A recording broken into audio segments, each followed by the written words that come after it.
Hi friends, ഇന്ന് നമുക്ക് കുറച്ച് ഇൻഫോർമേറ്റീവ് ആയിട്ടുള്ള ഒരു വീഡിയോ കണ്ടാലോ. സൗദി അറേബ്യയിൽ എങ്ങനെയാണ് വിസിറ്റിംഗ് വിസ ഓൺലൈനിൽ അപ്ലൈ ചെയ്യുന്നതെന്നും അതുപോലെ തന്നെ വിസ സ്റ്റാറ്റസ് എങ്ങനെയാണ് ഓൺലൈനിൽ ചെക്ക് ചെയ്യുന്നതെന്നും നമുക്ക് നോക്കാം. നിങ്ങൾ ഒരു Saudi residence I D holder ആണെന്നുണ്ടെങ്കിൽ നിങ്ങളുടെ ഫസ്റ്റ് ഡിഗ്രി റിലേറ്റീവ്സിനെ ഈ ഒരു വിസയിൽ നിങ്ങൾക്ക് കൊണ്ടുവരാൻ സാധിക്കും. മൾട്ടിപ്പിൾ എൻട്രി വിസയും ഉണ്ട്, സിംഗിൾ എൻട്രി വിസയും ഉണ്ട്. ഇപ്പോൾ സിംഗിൾ എൻട്രി വിസ മാത്രമേ ഓപ്ഷൻസ് ഉള്ളൂ. എന്നാലും മൾട്ടിപ്പിൾ എൻട്രി വിസ എന്ന് പറഞ്ഞാൽ 365 ഡേയ്സ് ആണ് വാലിഡിറ്റി. അതിനുള്ളിൽ എപ്പോൾ വേണമെങ്കിലും ഇങ്ങോട്ട് വരികയും പോവുകയും ചെയ്യാം. എന്നാൽ സിംഗിൾ എൻട്രി വിസ എന്ന് പറഞ്ഞാൽ 90 ഡേയ്സ് ആണ് വാലിഡിറ്റി. വൺസ് നിങ്ങൾ ഇവിടെ നിന്ന് എക്സിറ്റ് ആയാൽ ആ ഒരു വിസയിൽ പിന്നെ വരാൻ സാധിക്കില്ല. ഇത് അപ്ലൈ ചെയ്യുന്നതിനായി ആദ്യമായിട്ട് അക്ഷർ ഓപ്പൺ ചെയ്യാം. visa.mofa.government.sa എന്ന് പറഞ്ഞ വെബ്സൈറ്റിൽ ഓപ്പൺ ചെയ്യുക. ഇപ്പൊ പുതിയൊരു അപ്ഡേറ്റ് വെബ്സൈറ്റ് വന്നിട്ടുണ്ട്, പക്ഷെ അത് ഇപ്പൊ യൂസ് ചെയ്യണമെന്ന് ആവശ്യമില്ല. അത് ക്ലോസ് ചെയ്യുക. മുകളിലൊരു 3 ലൈൻസ് കാണിക്കുന്നുണ്ട്. ഇംഗ്ലീഷിലാക്കുന്നതിന് വേണ്ടിയിട്ട് അവിടെ ക്ലിക്ക് ചെയ്യുക. ഇംഗ്ലീഷ് എന്ന് പറഞ്ഞൊരു ഓപ്ഷൻ ഉണ്ട്, അതിലോട്ട് ക്ലിക്ക് ചെയ്യുക.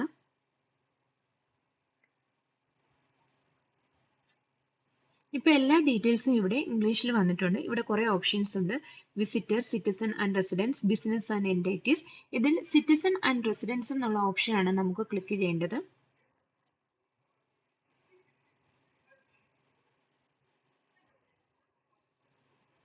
ഇത് ഓപ്പൺ ചെയ്യുമ്പോൾ തന്നെ കുറെ ഓപ്ഷൻസ് വരുന്നുണ്ട്. ഇതിൽ റെസിഡന്റ് എന്ന് പറഞ്ഞ ഓപ്ഷൻ ക്ലിക്ക് ചെയ്യുക. ഇതിൽ ഫസ്റ്റ് തന്നെ ഫാമിലി വിസിറ്റ് വിസ എന്ന് കാണിക്കുന്നുണ്ട്, അതിൽ അപ്ലൈ ചെയ്യുക. അപ്പോൾ നിങ്ങളുടെ നാഷണൽ സിംഗിൾ സൈൻ ഓൺ ആണ് ചോദിക്കുന്നത്. അവിടെ നിങ്ങളുടെ ഇക്കാമ നമ്പറാണ് എൻ്റർ ചെയ്ത് കൊടുക്കേണ്ടത്. ലോഗിൻ ഓപ്ഷൻ കൊടുക്കുമ്പോൾ നഫാത്തിൽ നിന്നും ഈ നമ്പർ അക്സെപ്റ്റ് ചെയ്യാൻ പറയുന്നുണ്ട്. നഫാത്ത് ഓപ്പൺ ചെയ്യുക. ഇതിൽ കൊടുത്തേക്കുന്ന നമ്പർ അക്സെപ്റ്റ് ചെയ്യുക.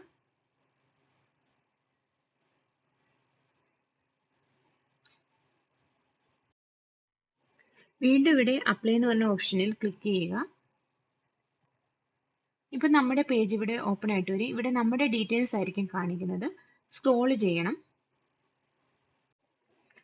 സ്ക്രോൾ ചെയ്ത് പോകുമ്പോൾ എൻഡിലായിട്ടാണ് നമ്മൾ അപ്ലൈ ചെയ്യേണ്ട ആളുടെ ഡീറ്റെയിൽസും മറ്റു കാര്യങ്ങളും എൻ്റർ ചെയ്യാനുള്ള ഓപ്ഷൻ വരുന്നത്. ഇവിടെ ആഡ് എന്നുള്ളിടത്താണ് ക്ലിക്ക് ചെയ്യേണ്ടത്.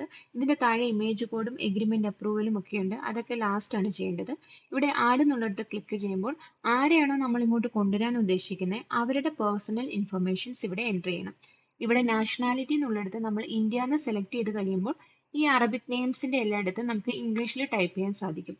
ഇവിടെ ശ്രദ്ധിക്കേണ്ട കാര്യം എന്താണെന്ന് വെച്ചാൽ Arabic first name, father name, grand father name and family name ആണ്. ഇതിൽ നിങ്ങളുടെ പാസ്പോർട്ടിലുള്ള അതേപോലെ തന്നെ വേണം പേര് എൻ്റർ ചെയ്യാൻ. ഫോർ എക്സാമ്പിൾ നിങ്ങൾക്ക് 2 നെയിമേ ഉള്ളെങ്കിൽ അറബിക് ഫസ്റ്റ് നെയിം എന്നുള്ളത് നിങ്ങളുടെ ഫസ്റ്റ് നെയിമും സെക്കൻഡ് നെയിം ഫാമിലി നെയിമിന്റെ അവിടെയാണ് എൻ്റർ ചെയ്യേണ്ടത്. ഇതിനിടയ്ക്ക് ഫാദറിന്റെ നെയിമോ ഗ്രാൻഡ് ഫാദറിന്റെ നെയിമോ ഒന്നും എൻ്റർ ചെയ്യാൻ പാടില്ല.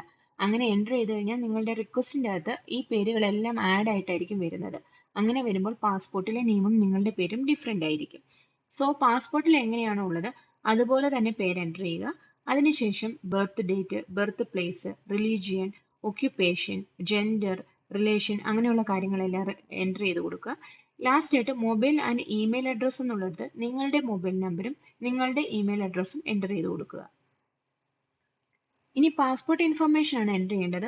Passport number, passport issue date, passport expiry date, passport issue place, ഇതെല്ലാം പാസ്പോർട്ടിൽ നോക്കിയിട്ട് അതുപോലെ തന്നെ വേണം എൻ്റർ ചെയ്ത് കൊടുക്കാൻ. ഇനി കമ്മിങ് പ്ലേസ് എന്നുള്ള ഓപ്ഷൻ നിങ്ങൾ ഇന്ത്യയിൽ നിന്ന് വരുന്നവരാണെങ്കിൽ മുംബൈ എന്ന് പറയുന്ന ഓപ്ഷനാണ് ക്ലിക്ക് ചെയ്യേണ്ടത്. നമുക്ക് വേറെ ഓപ്ഷൻസ് ഒന്നും ഇല്ല, അതുകൊണ്ട് മുംബൈ എന്ന് പറയുന്ന ഓപ്ഷനാണ് ക്ലിക്ക് ചെയ്യേണ്ടത്. എൻ്റർ ചെയ്യേണ്ട ഡീറ്റെയിൽസ് എല്ലാം ആയിട്ടുണ്ട്. ഇനി ആഡ് എന്നുള്ള സ്പേസിൽ ക്ലിക്ക് ചെയ്യുക.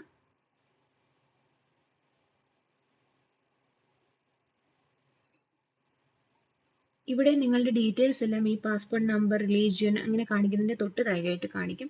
ഇതെല്ലാം നിങ്ങളുടെ പാസ്പോർട്ടുമായിട്ട് ഒന്നുകൂടി ഒന്ന് ഡബിൾ ചെക്ക് ചെയ്യുക. എന്തെങ്കിലും എറർ എന്തെങ്കിലും ഉണ്ടോ എന്നൊന്ന് ഡബിൾ ചെക്ക് ചെയ്യുക. നിങ്ങൾക്ക് ഇനി മോർ ദാൻ 1 പേഴ്സണെ കൊണ്ടുവരണമെന്നുണ്ടെങ്കിൽ മുകളിൽ ആഡ് എന്നുള്ള ഓപ്ഷനിൽ ക്ലിക്ക് ചെയ്യുക. അങ്ങനെയാണെങ്കിൽ നിങ്ങൾക്ക് അടുത്ത ആളുടെ ഇൻഫർമേഷനും കൂടി അവിടെ ആഡ് ചെയ്യാൻ സാധിക്കും.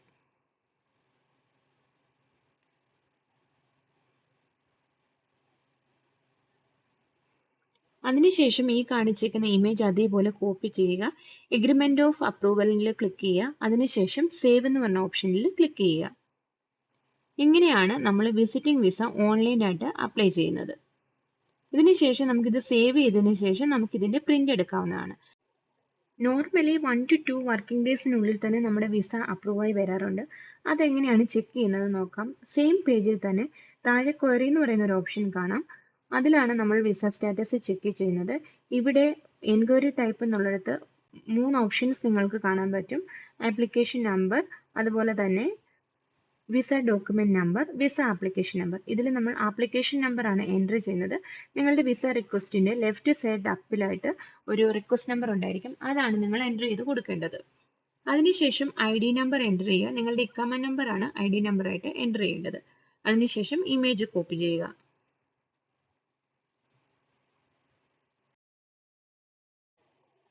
ഇനി സെർച്ച് എന്ന് പറയുന്ന ഓപ്ഷനിൽ ക്ലിക്ക് ചെയ്യുക. ഇപ്പോൾ നിങ്ങൾക്ക് നിങ്ങളുടെ വിസ അപ്രൂവ് ആയോ ഇല്ലയെന്ന് കാണാൻ സാധിക്കും. വിസ അപ്രൂവ് ആയിട്ടുണ്ടെങ്കിൽ ഡോക്യുമെന്റ് നമ്പർ ആയിട്ടാണ് വരുന്നത്. അപ്രൂവ് ആയിട്ടില്ലെങ്കിൽ സെയിം റിക്വസ്റ്റ് നമ്പർ ആയിരിക്കും ഇവിടെ കാണിക്കുന്നത്. വിസ അപ്രൂവ് ആയി ഇതിന്റെ ഡോക്യുമെന്റ് നമ്പർ കിട്ടിയാൽ മാത്രമേ നമുക്കിത് നാട്ടിൽ സബ്മിറ്റ് ചെയ്തിട്ട് വിസയ്ക്ക് വേണ്ടിയിട്ട് അപ്ലൈ ചെയ്യാൻ സാധിക്കും. ഇതാണ് ഫാമിലി വിസിറ്റ് വിസയുടെ റിക്വസ്റ്റ് ഫോം. ഇവിടെ ഓർഡർ നമ്പർ എന്നുള്ളിടത്ത് ഡോക്യുമെന്റ് നമ്പർ എന്ന് ആയാൽ മാത്രമേ ഈ വിസ അപ്രൂവ് ആയിട്ടുള്ളൂ. ഇപ്പൊ നമ്മൾ ഈ വിസ സ്റ്റാറ്റസ് ചെക്ക് ചെയ്യുമ്പോൾ ഓർഡർ നമ്പർ എന്നാണ് സ്റ്റിൽ കാണിക്കുന്നതെങ്കിൽ നിങ്ങളുടെ വിസിറ്റ് വിസ റിക്വസ്റ്റ് അപ്രൂവ് ആയിട്ടില്ല.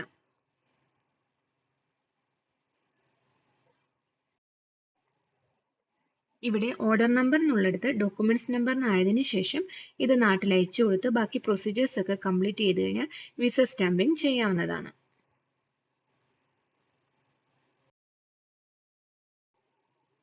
ഇതാണ് ഫാമിലി വിസിറ്റ് വിസയുടെ റിക്വസ്റ്റ് ഫോം. ഇതിന്റെ പ്രിന്റ് എടുത്ത് വേണം നിങ്ങൾ സബ്മിറ്റ് ചെയ്യാൻ വേണ്ടിയിട്ട് വിസ അപ്രൂവലിന് വേണ്ടിയിട്ട്. നിങ്ങൾ എവിടെയാണോ വർക്ക് ചെയ്യുന്നത് അതിനെ ഡിപ്പെൻഡ് ചെയ്താണ് ഇതിന്റെ ബാക്കി പ്രൊസീജിയേഴ്സ് ഒക്കെ. നിങ്ങളൊരു ഹോസ്പിറ്റലിലാണ് വർക്ക് ചെയ്യുന്നതെങ്കിൽ സാധാരണ നമ്മൾ അവിടുത്തെ ഹോസ്പിറ്റലിന്റെ HOPയിൽ ഇത് സബ്മിറ്റ് ചെയ്ത് കഴിഞ്ഞാൽ അവരിത് അപ്രൂവ് ചെയ്ത് തരുന്നതായിരിക്കും. അല്ല ചിലയിടത്തൊക്കെ ആണെങ്കിൽ നമ്മൾ ഡയറക്റ്റ് ചേംബർ ഓഫ് കൊമേഴ്സിൽ ഇത് സബ്മിറ്റ് ചെയ്യേണ്ടി വരും. ഡയറക്റ്റ് നിങ്ങൾ ചേംബർ ഓഫ് കൊമേഴ്സിലാണ് സബ്മിറ്റ് ചെയ്യേണ്ടതെങ്കിൽ ഇതിന്റെ കൂടെ ഇക്കാമയുടെ കോപ്പിയും പാസ്പോർട്ടിന്റെ കോപ്പിയും ഒക്കെ അറ്റാച്ച് ചെയ്യേണ്ടി വരും. എങ്ങനെയാണെങ്കിലും ഒരു 1-2 days ആണ് മാക്സിമം വർക്കിംഗ് ഡേയ്സിനുള്ളിൽ നിങ്ങളുടെ വിസ അപ്രൂവ് ആയി കിട്ടുന്നതായിരിക്കും. പിന്നെ ഹജ്ജ് ടൈമിലൊക്കെ കുറച്ച് പ്രശ്നങ്ങളൊക്കെ ഉണ്ട്. ആ സമയത്തൊക്കെ വിസ അപ്രൂവലിനും വിസ പ്രോസസ്സിങ്ങിനും ഒക്കെ കുറച്ച് ഡിലേ ഉണ്ടാകാറുണ്ട്.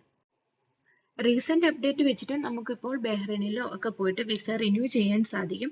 പക്ഷെ ഇപ്പം നമുക്ക് 90 ഡേയ്സിന്റെ വിസയാണ് അവർ സ്റ്റാമ്പ് ചെയ്ത് തരുന്നത്. എന്നാലും പെട്ടെന്ന് തന്നെ മൾട്ടിപ്പിൾ എൻട്രി വിസ സ്റ്റാർട്ട് ചെയ്യുന്നു തന്നെയാണ് പ്രതീക്ഷിക്കുന്നത്. അപ്പോൾ ഇന്നത്തെ വീഡിയോ നിങ്ങൾക്ക് ഹെൽപ്ഫുൾ ആയെന്ന് വിശ്വസിക്കുന്നു. Thank you for watching.